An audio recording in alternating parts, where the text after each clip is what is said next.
c'est bien de remettre au même niveau ces deux droits, parce que la constatation a été faite récemment encore que dans le cas, par exemple, des grandes grèves, eh bien, c'était le droit à la grève qui avait prévalu par rapport au droit d'accéder à son lieu de travail. Dans les faits, tout simplement, je ne suis pas en train de faire des théories, dans les faits, quand on bloque les grands accès aux villes, quand on bloque les entrées des zones industrielles, quand on empêche les gens qui le souhaitent d'aller travailler, eh bien, on fait prévaloir son droit de « moi, je souhaite faire grève parce que je ne suis pas d'accord » sur le droit de celui qui peut aussi dire, avec autant d'emphase et autant de raisons, je ne suis pas dans le jugement de valeur, moi, je souhaite aller travailler parce que c'est mon choix et ma liberté.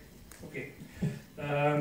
Premièrement. Deuxièmement, j'entends l'expérience personnelle de M. Verden ici à droite, qui, à ma droite, hein, on est bien d'accord, qui parle avec légèreté. Ah voilà. De jugement de valeur sur les raisons pour lesquelles on a le droit de ne pas être d'accord, on a le droit d'avoir envie de faire la grève, on a le droit de se fâcher. Il n'y a personne qui dit le contraire ici.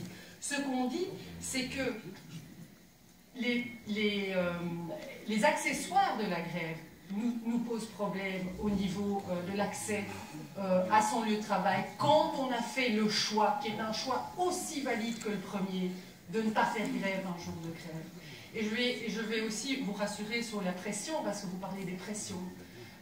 Moi, je pense qu'il est aussi inacceptable de faire pression dans un magasin pour qu'il ferme un jour de grève que de faire pression sur un travailleur pour qu'il aille travailler un jour de grève.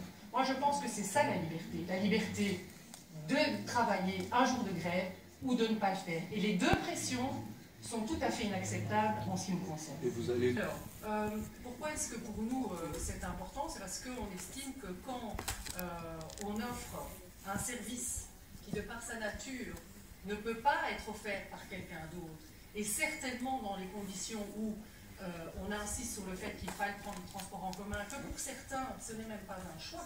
Ce n'est même pas un choix de prendre les transports en commun, parce qu'on fait toujours l'alternative voiture-transport en commun. Pour beaucoup de gens, il n'y a pas d'alternative possible. C'est les transports en commun ou rien du tout.